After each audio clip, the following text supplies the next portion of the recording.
नमस्कार दोस्तों, मैं Sanjay Natwadia, faculty of chemistry, आपका किसान स्कूल ऑफ एग्रीकल्चर के ऑनलाइन प्लेटफॉर्म पे हार्दिक अभिनंदन है, स्वागत है।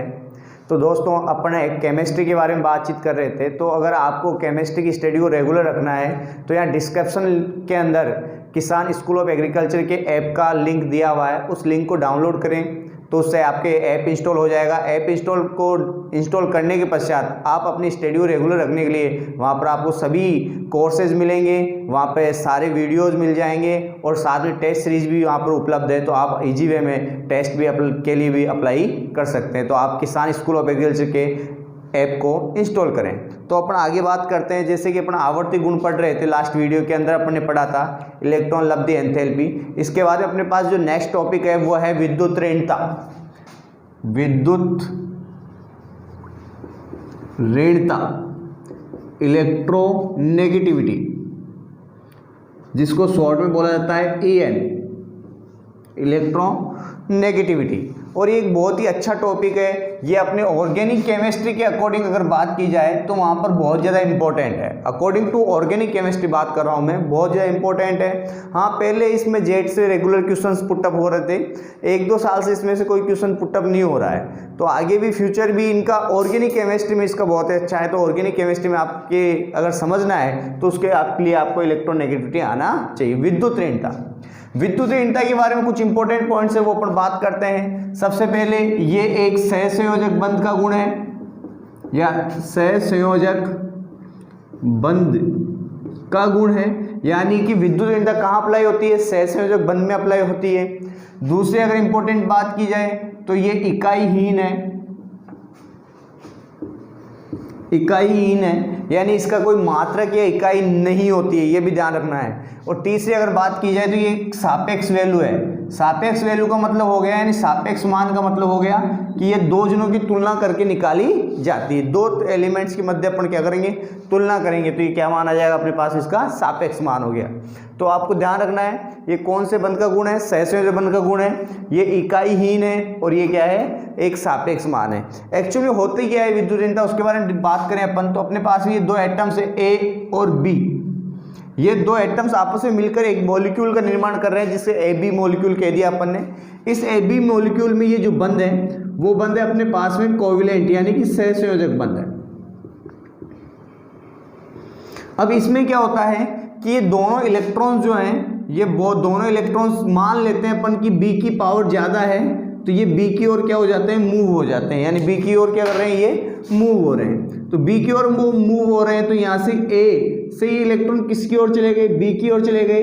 तो ये इलेक्ट्रॉन घनत्व किसकी ओर बढ़ गया? B की ओर बढ़ गया। यानी B पर क्या आ गया? Negative charge. और A के पास इलेक्ट्रॉन घनत्व में क्या आ गई? कमी। यानी A पर क्या आ गया? पॉजिटिव चार्ज आ गया। तो B पर आंशिक नेगेटिव चार्ज आ गया और A पर क्या आ गया? आंशिक पॉजिटिव चार्ज आ गया। तो ये जो इलेक्ट्रॉनों को खींचने की क्षमता है किसी भी परमाणु के द्वारा सहसंयोजक बंध में जो इलेक्ट्रॉन बंधित हैं उनको अपनी ओर खींचने की जो क्षमता होती है, इसी को कहा जाता है विद्युत ऋणता। तो यहाँ से मैं कह सकता हूँ कि B की विद्युत ऋणता ज़्यादा है किसकी तुलना में? A की तुलना में। इसके कारण देखो विद्युत ऋणता का इंपॉर्टेंस क्या है वो बात करें अपन तो नॉर्मली बात करूं मैं तो इस विद्युत ऋणता के कारण ये मॉलिक्यूल जो कोवैलेंट बॉन्ड है ये नॉन पोलर होता है, यानी कि अध्रुवीय होता है। कैसा होता है? अध्रुवीय। लेकिन इस विद्युत ऋणता के कारण ही ये मॉलिक्यूल कैसा हो गया? पोलर हो गया, बोले तो ध्रुवीय हो गया। यानी कैसा हो गया? ध्रुवीय। और जब ये मॉलिक्यूल ध्रुवीय हो रहा है इसका मतलब इसकी रिएक्टिविटी यानी कि क्रियाशीलता, रिएक्टिविटी यानी कि क्रियाशीलता क्या हो गई? सडनली इंक्रीज हो गई, क्रियाशीलता क्या हो गई? बढ़ गई। तो ये इंपॉर्टेंट बातें हैं। ये मॉलिक्यूल कैसा हो गया? पोलर। जबकि कोवैलेंट बॉन्ड कैसा है? नॉन पोलर है, यानी कि अध्रुवीय है। लेकिन इस इलेक्ट्रॉन नेगेटिविटी की वजह से ही ये कैसा हो गया? अपने पास में पोलर हो गया। ये चीज आपको ध्यान रखना है। तो ये चीज आपको ध्यान रखनी है। साथ में कुछ इंपॉर्टेंट पॉइंट्स की ओर बात करें अपन तो दोस्तों, मैक्सिमम EN इन PT, यानी कि आवर्त सारणी में सर्वाधिक विद्युत ऋणता किसकी होती है? तो उसका आंसर जाता है अपने पास में फ्लोरीन। जिसको रिप्रेजेंट करते हैं एफ से, और इसका वैल्यू होती है 4.0, जबकि मिनिमम EN इन PT यानी कि सबसे कम विद्युत ऋणता आवर्त सारणी में बात की जाए तो वो होती है अपने पास है किसकी, CGM की, और उसकी वैल्यू होती है CS 0.7। तो ये भी आपको ध्यान में रखना है। सहज संयोजक बंध का गुण है विद्युत ऋणता, इकाई ही नहीं, इसका कोई इकाई ही नहीं होती है। ये 2S18 यानी 2018 में एक क्वेश्चन आया था, निम्न में से किसकी इकाई नहीं होती है, तो ये ध्यान रखना है विद्युत ऋणता कोई इकाई नहीं होती है, ये एक सापेक्ष मान है। जबकि आपको एक चीज़ वो बता दूं मैं, EA जो था ना, EA जो अपन ने लास्ट टॉपिक पढ़ा था, प्रॉपर्टीज पढ़ी थी, EA वो अपने पास में निरपेक्ष मान था,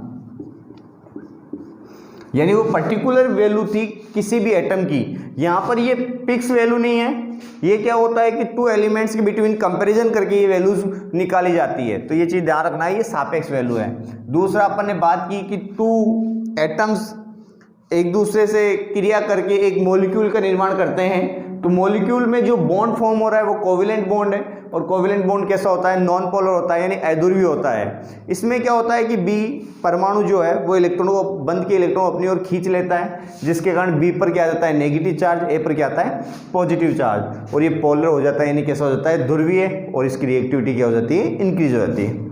आगे अपन ने बात की कि मैक्सिमम EN इन PT यानी कि सर्वाधिक विद्युत ऋणता आवर्त सारणी में किसकी होती है, फ्लोरीन की होती है, और सबसे कम विद्युत ऋणता किसकी होती है, CGM की होती है।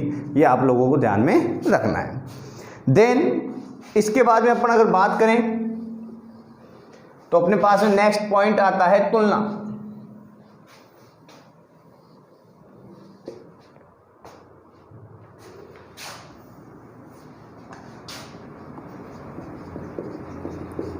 तुलना, तो इसमें तुलना जोड़ो, अपन इफेक्टिव कारक की बात करते हैं, इफेक्टिव फैक्टर्स ऑफ EN यानी कि विद्युत EN को प्रभावित करने वाले कारक।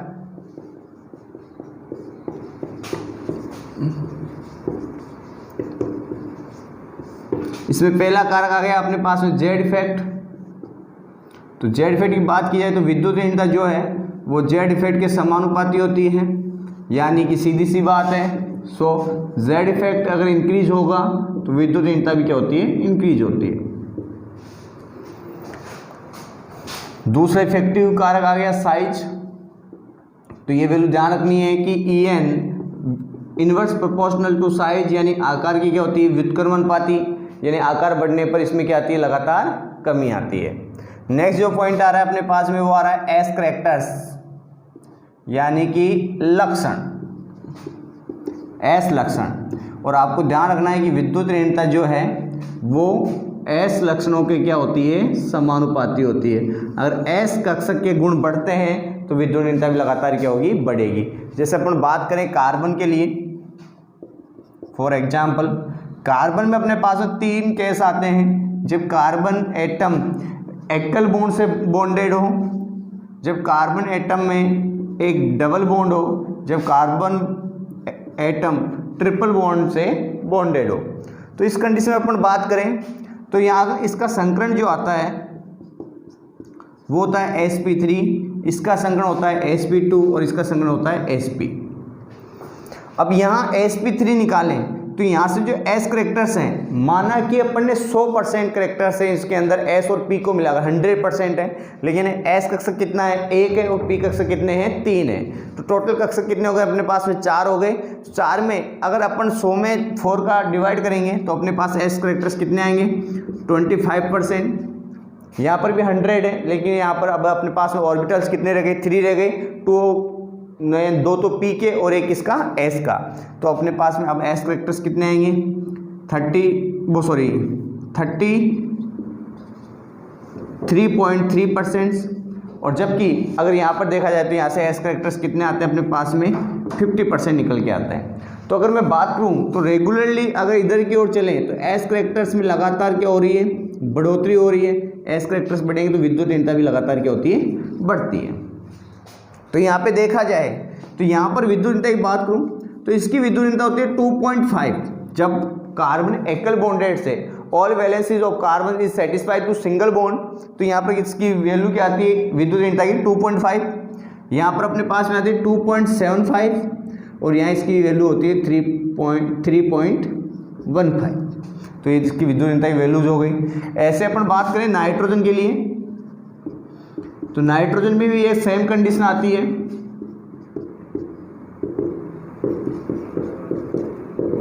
तो यहाँ पर भी इसके अगर संकरण की बात करें तो इसमें क्या आ गया वही sp3 sp2 और ये क्या गया sp।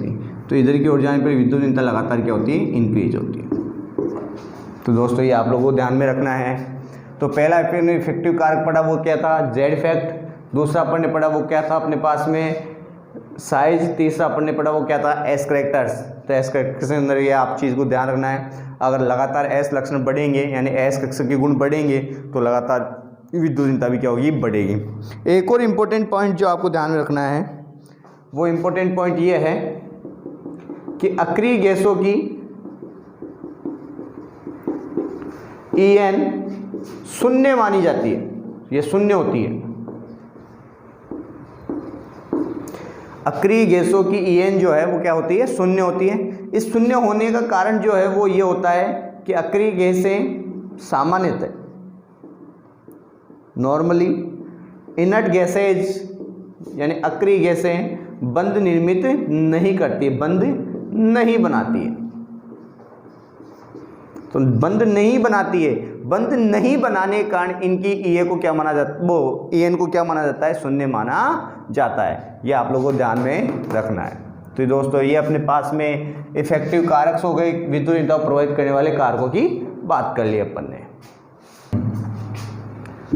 तो जैसे अपन बात कर रहे थे आगे की बात करते हैं। अब इसको कुछ इंपॉर्टेंट वैल्यूज इलेक्ट्रोनेगेटिविटी की कुछ इंपॉर्टेंट वैल्यूज की अपन बात करते हैं। जैसे कि अपने पास में hydrogen, lithium, sodium, potassium, rubidium, caesium.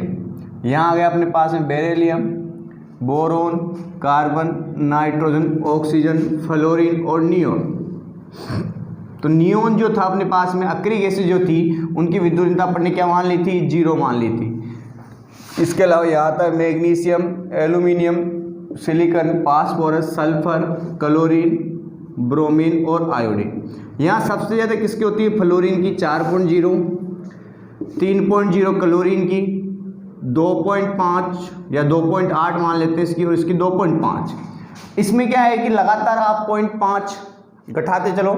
यहाँ जो होती है 2.1 होती है, 1.0, 0.9, 0.8, 0.8 और 0.7। यानी कि ये भी हो सकता है कि पीरियोडिक टेबल में मोर देन 2 एलिमेंट्स 2 या मोर देन 2 एलिमेंट्स की इलेक्ट्रोनेगेटिविटी यानी विद्युत ऋणता समान भी हो सकती है।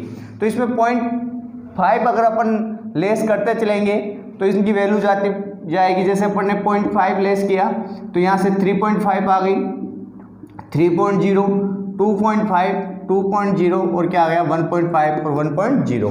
इसमें क्या होता है एक्चुअल में कि पहले एलिमेंट में 0.5 माइनस करें तो यहाँ हो गई कितनी 2.5, फिर 0.4 यानी 2.1, फिर रेगुलरली 0.3 अपन को क्या करना है लेस करना है, यानी 1.8, 1.5, 1.2 और 0.9। तो ये कुछ इंपॉर्टेंट वैल्यूज हो गई इलेक्ट्रोनेगेटिविटी की। आगे अपन बात करते हैं अब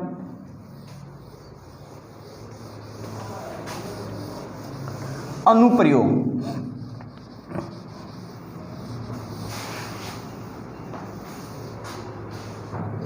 तो अनुप्रयोग यानी एप्लीकेशंस की बात करें, जैसे विद्युत ऋणता फर्स्ट एप्लीकेशन की बात करें अपन अधात्विक गुण। तो ध्यान रखना है कि अधात्विक गुण जो हैं वो समानुपाती होते हैं विद्युत ऋणता के, यानी विद्युत ऋणता बढ़ेगी तो अधात्विक गुणों में लगातार क्या होती है बढ़ोतरी होती है। बंध ध्रुवता, यानी बंद ध्रुवता जो है वो विद्युत ऋणता में अंतर की क्या होती है, समानुपाती। अगर delta E N regular increase होगा तो बंद ध्रुवता भी लगातार क्या होगी, बढ़ेगी। जैसे अपन बात करें एग्जाम्पल HF, HCl, HBr और HI। हाँ, यहाँ हाइड्रोजन विद्युत ऋणता 2.1 है और फ्लोरीन कितनी है 4.0, यानी कितना हो गया 1 पॉइंट डेल्टा एन का वैल्यू क्या है 1.9, यहाँ 0.9, यहाँ अपने पास में आ गए 0.7 और यहाँ आ गए 0.4।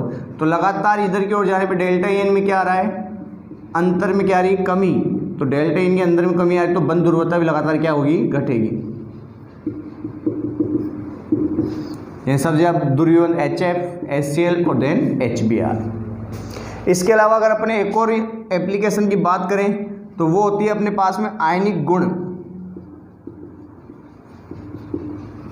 और आयनिक गुण है वो समानुपाती होते हैं डेल्टा ई एन के, यानी डेल्टा ई एन जितनी ज़्यादा डेल्टा ई एन में यानी कि विद्युत ऋणता में अंतर जितना ज़्यादा होगा उनके सहसंयोजक वो आयनिक गुण भी उतने ही अधिक होंगे और सहसंयोजक गुण उतने ही कम होंगे। जैसे एग्जाम्पल ले लिया अपन ने NaCl, MgCl2 और एक आ गया AlCl3। तो यहाँ सोडियम की कितनी होती है 0.9 और क्लोरीन की कितनी होती है 3.0। तो यहाँ से डेल्टा ई एन जो अपने पास में आएगा वो 2.1 आ गया। यहाँ आ गया अपने पास में 3.0 और 1.2, तो इसको लेस किया तो क्या आ गया अपने पास 1.8 और यहाँ क्या आ गया 1.5 आ गया। तो ये जो डिफरेंस है रेगुलरिटी डेल्टा ई एन में डिफरेंस भी क्या आ रही है, कमी आ रही है।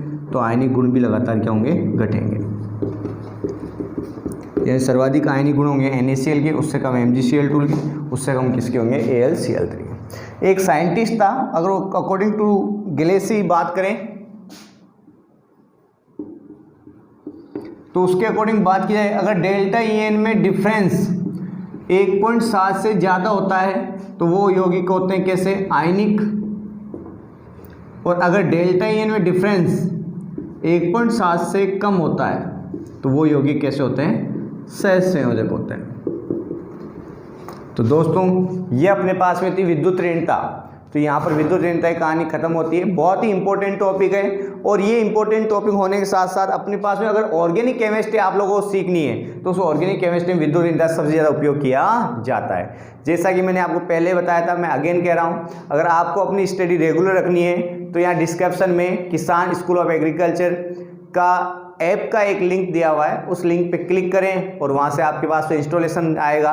तो किसान स्कूल ऑफ एग्रीकल्चर के ऑनलाइन प्लेटफॉर्म का जो ऐप है उसको इंस्टॉल करें और बाकी क्लासें वहीं पर रेगुलर रखें। धन्यवाद। नमस्कार दोस्तों, मैं Sanjay Natwadia, faculty of chemistry, आपका किसान स्कूल ऑफ एग्रीकल्चर के ऑनलाइन प्लेटफॉर्म पे आपका हार्दिक अभिनंदन है, स्वागत है। जैसा कि अपन ने लास्ट वीडियो के अंदर बात की थी आवर्ती गुणों की, उसी प्रकार वो बोलना चाहूँ